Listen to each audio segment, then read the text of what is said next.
राधे कृष्णा गुरुजी। गुरुजी मेरा क्वेश्चन ये है कि मतलब जो हमारे टीचर है ना, उन्हें पे भगवान पर विश्वास नहीं है। वो हमें भी ये बताते हैं कि ना भगवान कुछ नहीं होते। कोई बात नहीं, टीचर को बोलो आप अपना काम करो, पढ़ाओ, होते हैं नहीं होते वो थोड़ी डिसाइड करेंगे।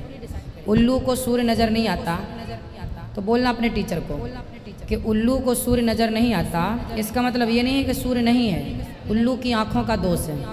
तो तुम्हें भगवान नज़र नहीं आते, इसमें भगवान का दोष नहीं है, तुम उल्लुओं का ही दोष है। और उनकी वजह से ना गुरुजी हमारे क्लास में बहुत सारे बच्चे हैं जो आप बोलना टीचर से कि सर हमें उल्लू को सूर्य नज़र आते हैं। पूछना टीचर से, क्या दूध में आपको मक्खन नज़र आता है? पूछना टीचर से। पूछना कि मिश्री की मिठास नज़र आती है? पूछना टीचर से। बताना कि जैसे मिश्री में मिठास है चखने से पता चलती है, उसी तरह भगवान है भक्ति करने से पता चलता है। ऐसे मूर्खों भरी बातों से कुछ नहीं समाधान निकलना जी। और गुरुजी मेरा दूसरा क्वेश्चन ये है कि एक मतलब विद्यार्थी जीवन में डेली का रूटीन क्या होना चाहिए? मतलब सुबह से उठकर हमें शाम तक क्या करना चाहिए? विद्यार्थी के लक्षण हैं अल्पाहारी, ग्रही, त्यागी, है ना। विद्यार्थी को चाहिए कि सुबह जल्दी जागें, रात्रि को जल्दी सोएं, रात को जल्दी सो जाइए, सवेरे जल्दी जागिए।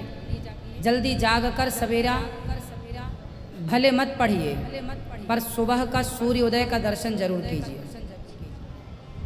और सूर्योदय के बाद फिर आप सूर्योदय नहीं हुआ तो भी या बाद में पढ़ने बैठ जाइए। सुबह मन शांत होता है, स्थायी होता है। उस समय जो आप देखेंगे, जो आप पढ़ेंगे वो आपको याद रहेगा लंबे टाइम।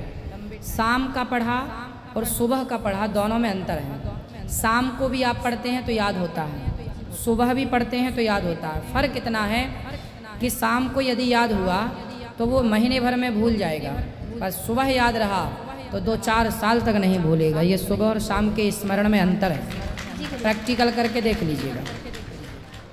क्योंकि शाम को मन होता है अशांत, दिन भर का चला फिरा होता है व्यक्ति। जब सुबह जागता है तो उसका मन हो जाता है बिल्कुल शांत। उस समय जो पढ़ते हैं वो मन ग्रहण कर लेता है, वो लंबे टाइम तक याद। कुछ लोग कहते हैं कि हमें तो शाम का पढ़ाई याद होता है, हाँ होता होगा, लेकिन शाम की पढ़ाई याद तो रहेगी, महीने भर रहेगी। सुबह की पढ़ाई सालों भर याद रहेगी, सारी जिंदगी याद रहेगी। और तीसरा क्वेश्चन ये है गुरुजी कि मतलब गोरखनाथ जी मतलब हमारे जो संप्रदाय है या क्या बोलते हैं हमारी जाति के अंदर गुरु गोरखनाथ जी को हमारे गुरु मानते हैं, तो मतलब कौन है ये, क्या है? गुरु गोरखनाथ जी भगवान के ही तुल्य हैं, आचार्य हैं। आचार्य मतलब गुरु, जिन्होंने सही मार्गदर्शन किया वो हैं गुरु गोरखनाथ जी। ओके, धन्यवाद गुरुजी, आपके चरणों में मेरा कोटि कोटि प्रणाम। खुश रहिए।